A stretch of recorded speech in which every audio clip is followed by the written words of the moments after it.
오늘은 삼위일체 주일로 지키고 있지만 지난 주일에 환경주일이면서 성령 강림 주일로 우리가 지켰습니다. 그렇지만 지난주 설교는 환경주일에 초점을 맞춰서 말씀을 드렸고, 오늘은 삼위일체 주일이지만 성령 강림 주일에, 지난주에 제가 여러분의 약속했지 않습니까? 성령 강림에 초점을 맞춰서 말씀을 준비를 했고 은혜 나누기를 원합니다. 성령 강림이 언급되려면 먼저 주님의 부활이 다루어져야 합니다. 부활이 말해져야 한다, 그 말입니다.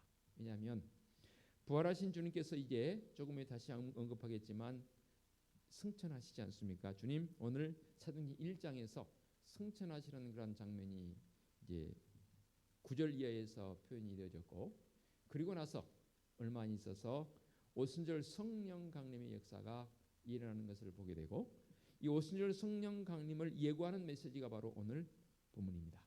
그래서 너희는 예루살렘을 떠나지 말고 기다리라는 겁니다.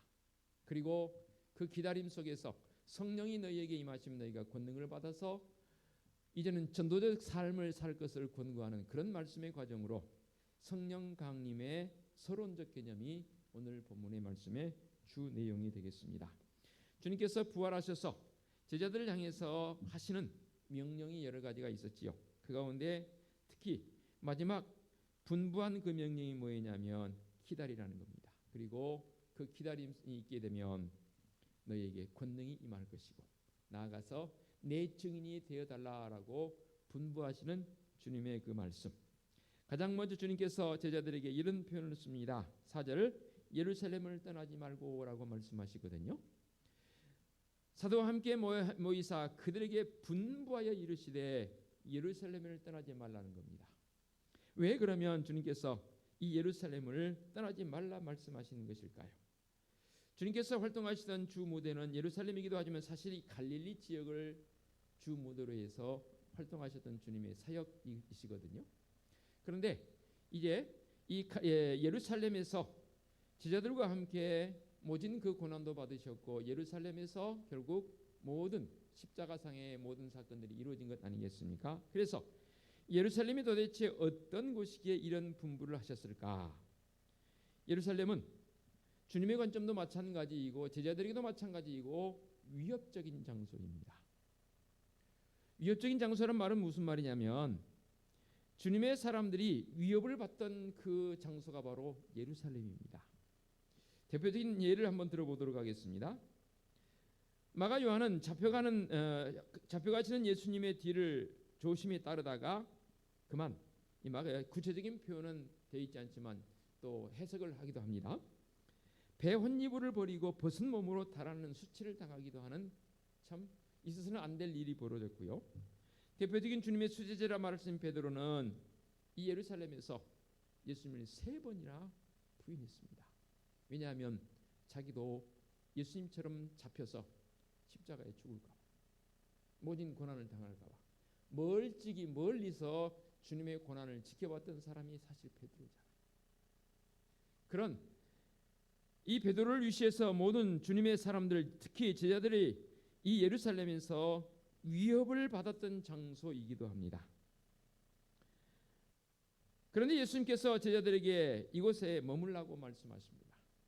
이는 참된 신앙은 두려움을 피하는 것이 아니고 두려움은 극복하고 이겨내라고 주신 게 두려움입니다. 아닌가요? 그런데 세상 사람들은 두려움이 주어지게 되면 그 두려움에 압도되고, 혹시 예수 그리스도를 믿는 나마저도 이 세상 살아가면서 두려운 일이 생긴다면 그 두려움이 압도되어 버리시겠습니까? 심하게 표현하면 두려움에 압사돼 버리는 그런 경우들이 비일비재합니다. 어느 분이 그런 표현을 썼어요. 저도 그 표현을 인용합니다. 두려움은 극복하라고 주신 겁니다. 두려움 때문에 좌절하고 포기하라고 준 게 아니거든요. 그런데 우리는 그 극복하는 방법이 다릅니다. 그저 나의 마인드 컨트롤을 통해서 나의 노력으로 되는 게 아니고, 두려움은 우리 주님의 마음을 갖게 되면, 주님 내 속에 들어오셔 자정하시게 되면 그 두려움은 극복되는 줄로 믿습니다. 이게 바로 신앙의 기준이거든요. 이게 달라요. 저는 이게 너무너무 좋은 거예요. 그래서 뭐 그렇게까지는 기도 안 할지 몰라도 주님 제게 두려움 있는 거요? 저는 아무것도 두렵지 않습니다. 오히려 그것이 제게는 더 감사의 조건인 줄 믿습니다라는 그런 고백이 있는 성도들 되어주시기 바랍니다. 그렇습니다. 신앙생활을 하면서 이 고난과 시련은 뗄래야 뗄 수 없는, 늘 제가 설명했지 않습니까? 복음에는 뭐가 따른다고요? 고난이 따른다. 복음이 있으면 복음에는 반드시 고난이 따릅니다. 그 고난적 요소가 뭐 일제치하나 공산치하처럼 총뿌리를 거느리고 죽을래 살래 그런 고난도 있지만, 진짜 복음을 가지고 이 세상에 제대로 살래 사는 사람들은 세상이 그냥 놔두지 않더라고요. 그래서 시련이 오고 고난이 옵니다. 그 고난적인 요소는 사람에 따라 다를 수 있지만 같은 공통점은 뭐예요? 뭐 때문에? 복음 때문에. 어떤 분은 또 쉽게 이런 표현도 써요. 복음 때문에 불편하다는 거예요. 불편하잖아요. 예수님 안 믿었으면 뭐 그냥 지나갈 문제인데 내 마음속에 신앙의 양심이 있기 때문에 그냥 지나갈 수가 없어요. 그냥 무시할 수가 없어요. 그래서 좀 불편해. 또 참아야 되고 그래서 절제해야 되니까 불편해. 그런데 그게 성도적 삶이더라 그 말입니다. 그러므로 믿음의 성도들은 예수님께서 제자들에게 너희는 예루살렘에 머물라라고 말씀하신 이 이유를 분명하게 깨달아야 합니다. 오늘 믿음의 성도들의 삶의 자리가 어쩌면 예루살렘인지도 모릅니다. 이 예루살렘에서 우리의 신앙의 불편함이 때로는 심하면 고난이나 시련이 우리에게 주어질 수도 있다 그 말입니다. 피하지 말고 어떻게 하라고요? 대면하라는 겁니다. 내 힘으로는 아니지만 주님 나와 함께 하시면서 내가 그래 너에게 힘 줄게. 그까짓 거 아무것도 아니야. 너 이겨나갈 수 있어. 아니 이길 힘이 너에게 충분히 있어라고 말씀하시면서 나와 함께 하신 줄로 믿습니다. 그래서 예루살렘을 떠나지 말라는 거예요. 예루살렘은 또한 고난의 장소이기도 하지만 지금 현재적 장소입니다. 뭐 누가 뭐라 그래도 저는 과거도 중요하고 추억거리로 참 저도 이제 언젠가부터는 한번 제 스스로가 제 자서전을 한번 써보고 싶은 생각이 들어요. 뭐 내놓을 건 없지만 그래도 나를 돌아보면서 지난 과거의 시간들 내가 살아온 시간들을 한번 글로 써보고 싶은 그런 기억도 해보고 싶습니다. 과거적 삶 그래 중요해요. 과거가 없는 현재는 있을 수 없는 거니까. 그러나 과거보다는 현재적 삶이 중요하다 그 말입니다. 예루살렘은 현재 그들이 있는 장소입니다. 누굽니까? 제자들이 있는 장소입니다. 지금 내가 발 딛고 서 있는, 내가 지금 앉아 있는 이 자리가 중요하다 그 말입니다. 더러 사람들은 특정한 장소를 중요시 여기는 사람들이 있더라고요. 지난 주간인가요? 우리 임원 수련회에 가서 도는데 그 임원 수련회 차량을 운전하신 분이 장로님이신데 그 장로님이 운전하시면서 지나가시면 저희 오른쪽을 좀 보세요. 그래서 봤어요. 그랬더니 바위가 있는데 그게 뭐가 있고 뭐가 있는데 저곳이 어떤 장소인지 아십니까? 우리 모르죠. 그랬더니 저곳에서는 365일 무당들이 굿하는 장소입니다. 바위 위에요. 근데 지금 더우니까 파라솔이 켜져 있고 아니나 다를까 뭐 촛불도 켜져 있고 혹시 배고프거든 그곳에 가면 늘 먹을 게 있습니다. 배고픈 사람은 그곳에 가서 많이 먹더라고요 라고 표현을 하더라고요. 또 한 번은 제가 교육전사 때입니다. 청년들을 데리고 갔습니다. 기도원을 갔는데 기도원 원장님이 이런 말씀을 하시더라고요. 그 지대가 좀 높아요. 그런데 산 중간중간에 뭐 하얀 십자가 비슷한 게 이렇게 중간중간 서 있어요. 제가 물었어요. 저게 뭡니까? 산에 이렇게 중간중간 십자가. 저곳에서 소위 말해서 신내림을 받았다는 장소입니다. 그래서 제가 일부러 이 산에다 기도원을 지었습니다. 이제는 다 쫓아내버리고 저곳에 십자가를 세워놨습니다. 그렇게 표현을 쓰더라고요. 참 고개를 끄덕끄덕했습니다.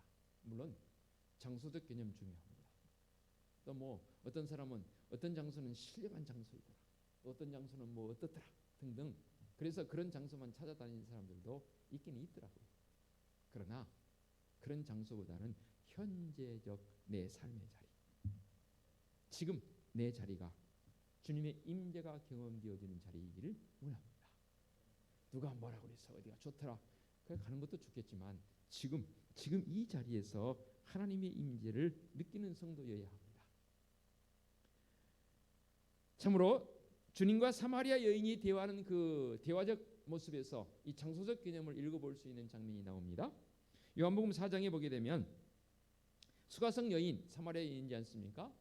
그 여인에게 주님께서 이제 영원히 목마르지 않는 물을 달라 할 때 주시지 않습니까? 그러면서 그 전에 이 여인이 주님께 물어요. 우리 조상들은 이 산에서 예배하였는데 당신의 말은 예배할 곳이 예루살렘에 있다 하더이다.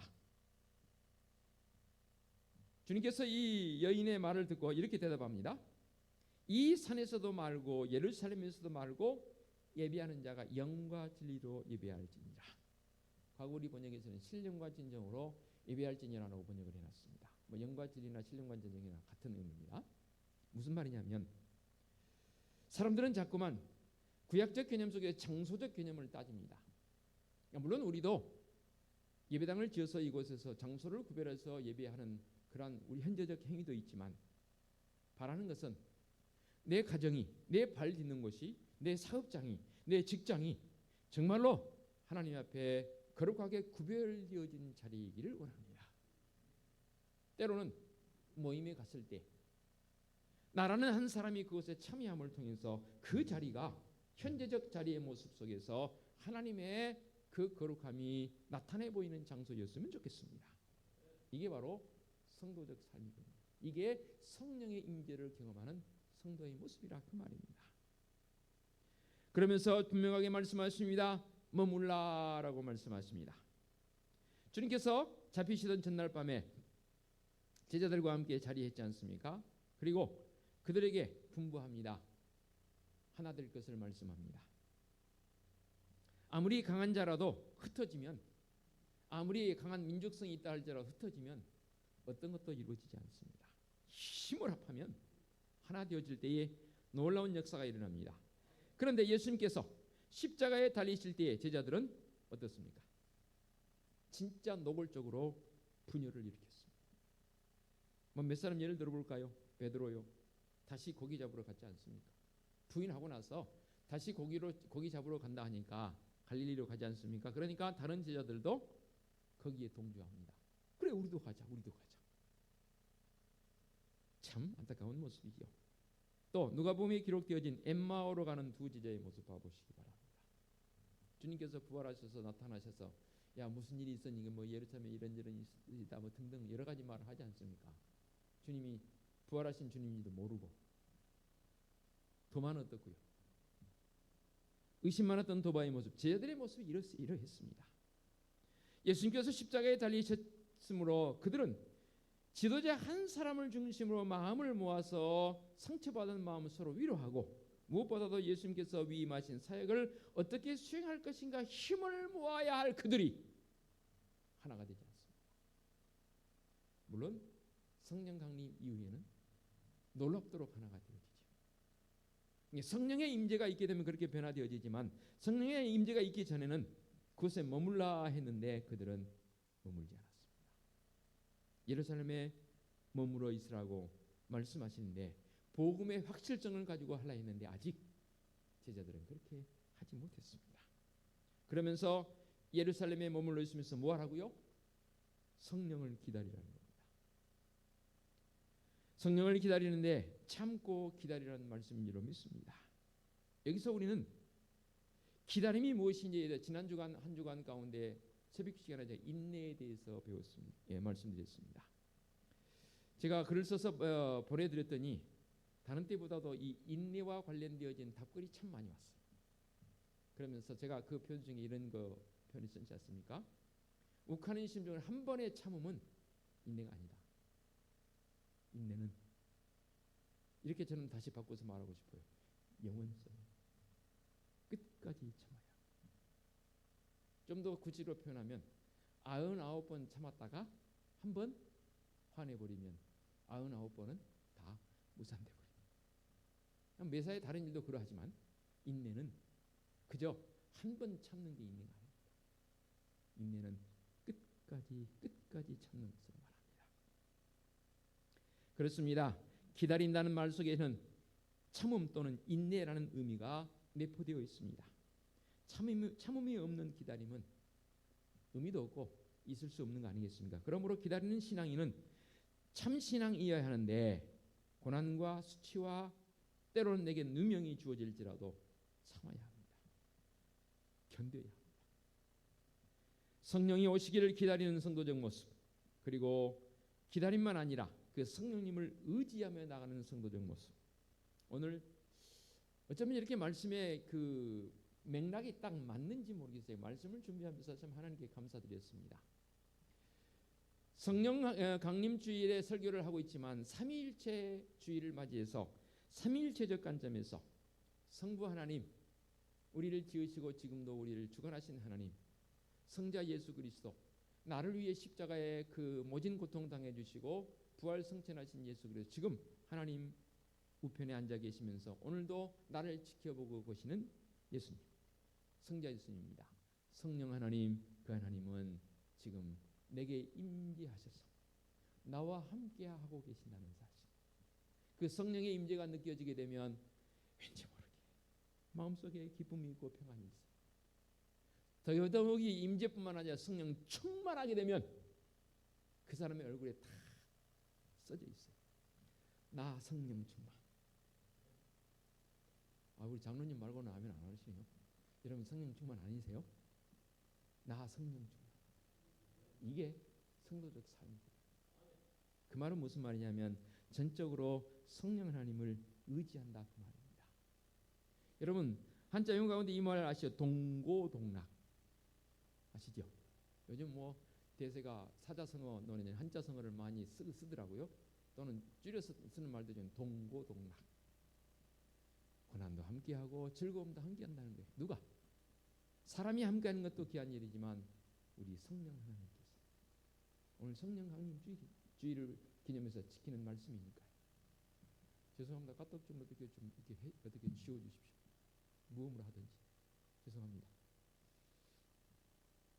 이어서 6절로 8절의 말씀 속에서 부활 다음에 성천이 이제 언급되어지면서 주님께서 우리에게 분부하시는 말씀의 내용이 있습니다. 사망 권세를 깨뜨리시고 부활하신 40일 후에 하늘로 승천하시기 위해서 감람산의 제자들과 함께 모였습니다.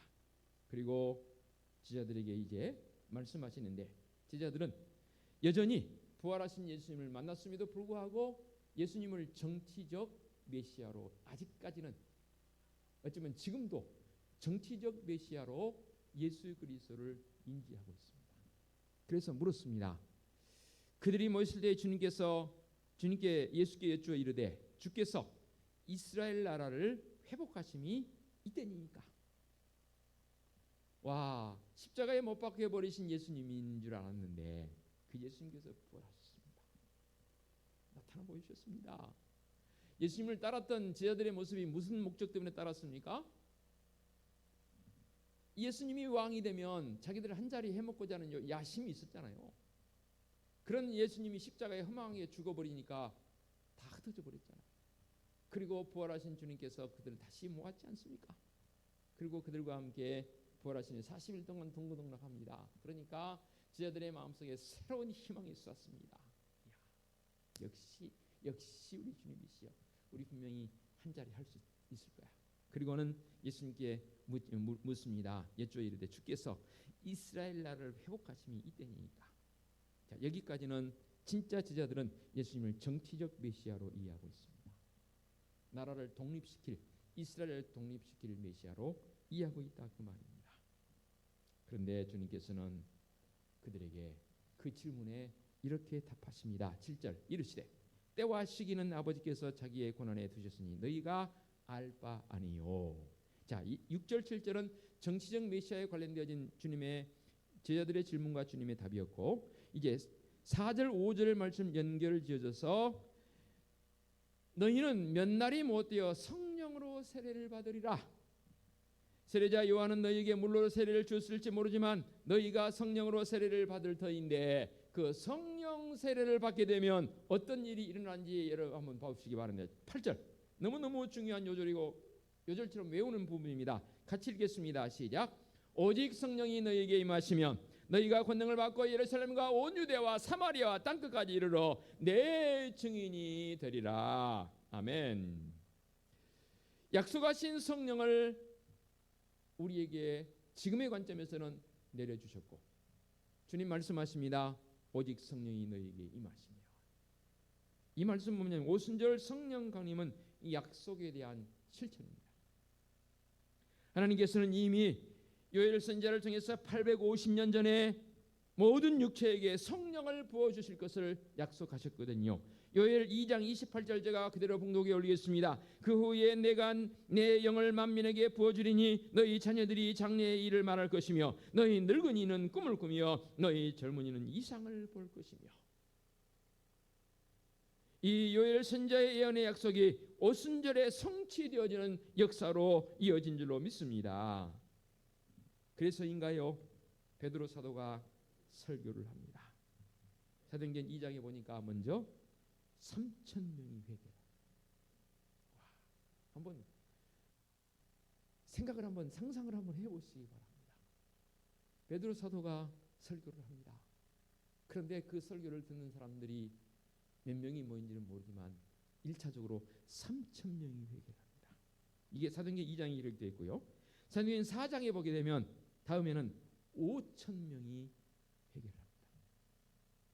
이게 베드로의 능력이냐고. 베드로의 능력이 아닙니다. 성령 하나님께서 그렇게 하신 줄로 믿습니다. 그래서 제가 여러분들에게 권해있지 않습니까? 말씀을 읽을 때 저도 항상 설교 준비하기 전에 짧게라도 묵상을 합니다. 어떤 묵상하라고요? 과거에 우리 큐티 할 때 그런 묵상하라 했지 않습니까? 먼저 성령 하나님의 은혜를 구하는 거죠. 성령 하나님, 제가 오늘 이 말씀을 읽습니다. 이 말씀 속에 임하셔서 제가 더 잘 깨닫도록 하옵시고 말씀의 능력을 경험하며 이 말씀을 읽게 하옵소서. 설교자인 저는 이 말씀을 준비하게 하옵소서. 한번 실험해 보세요. 그렇게 짧게 한 10초 20초 기도하고 나서 성경 읽는 거하고 그냥 읽는 거하고는 차원이 다릅니다. 분명하게 다릅니다. 그렇게 복음의 권능을 여기서 약속해 주고 있습니다. 성령이 너희에게 임하시면이란 이 놀라운 역사 속에 오늘을 사는 우리에게는 뭔가? 성령은 분명히 우리에게 권능의 모습으로 임한 줄로 믿습니다. 제자들 봐보시기 바랍니다. 그렇게 유약했던 제자들이 오순절 성령의 강림의 역사를 경험하니까 어떻게 변합니까? 겁쟁이 가요. 연약하기 짝이 없던 그들이 오순절 마가다락방의 성령의 임재를 힘입고 권능 있는 전도자가 된 줄로 믿습니다. 담대한 복음의 증거자가 되어진 줄로 믿습니다. 제자들만 그런 것인가? 우리도 그렇게 나아가자는 것이지요. 8절에 보니까 내 증인이 되리라 하시니라 말씀하십니다. 성령님께서 임하신 목적은 모든 사람으로 우리 그리스도의 증인이 되게 하기 위해서입니다. 그러니까 증인된 삶을 하니까 부담이 가요. 왜냐하면 전도지 들고 나가서 전도해야 되거든요. 또 만나는 사람에게 예수 믿으세요라고 해야 되거든요. 지난번 새벽 수요일에 말씀드렸나요? 가까이 있는 어느 분 제가 모처럼 만에 뵀습니다. 지나가다 그냥 그동안 뵌 지가 오래돼서 일부러 들렸어요.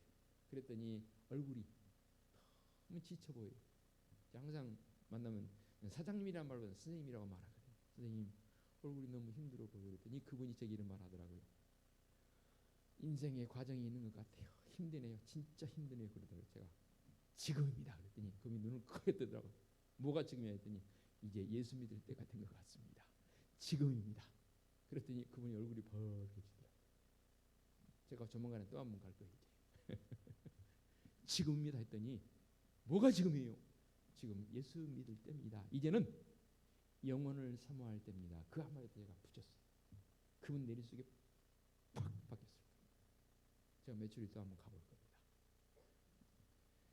나아가서 예수 믿으세요라고 그 전하는 것도 권능이겠지만 내 삶의 자리에서 정말로 내가 예수 믿는 사람으로서 예수 믿는 사람으로서의 모습을 삶을 살아 보이는 것도 저는 얼마든지 성령에 임하는 권능적 삶을 사는 성도인 줄로 믿습니다.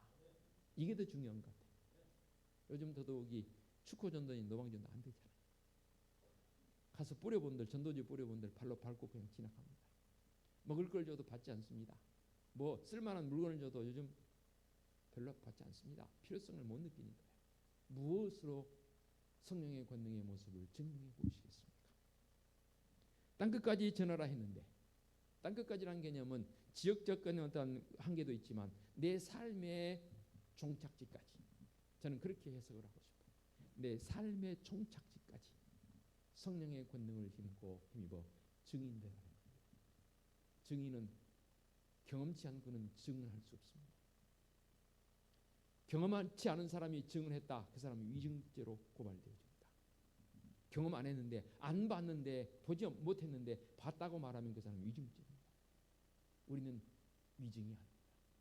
내 안에 성령 하나님 임재하셔서 나에게 권능을 주셨고, 나는 그 예수 그리스도를 느낀 바 되어졌고 고백한 바 되어졌기에 오직 성령이 너희에게 임하시면 너희가 권능을 받고 예루살렘과 온 유대와 사마리아와 땅끝까지 이르러 내 증인이 되리라 하시니라. 기도하겠습니다. 성령 강림 주일과 관련되어진 말씀 함께 나누게 해주시니 감사합니다. 예루살렘을 떠나지 말라 말씀하십니다. 그것은 고난의 장소였고 그것이 현재적 장소입니다. 그 예루살렘에서 정말로 하나님의 그 크신 역사를 경험하기를 원하는 제자들의 모습, 오늘 사는 나의 모습 되게 하여 주시옵소서. 그리고 성령의 권능을 힘입어서 이 땅에서 성도적 삶의 모습으로 온전한 모습으로 살아가게 하여 주시옵소서. 예수 그리스도의 이름으로 기도하옵나이다. 아멘. 결단 찬송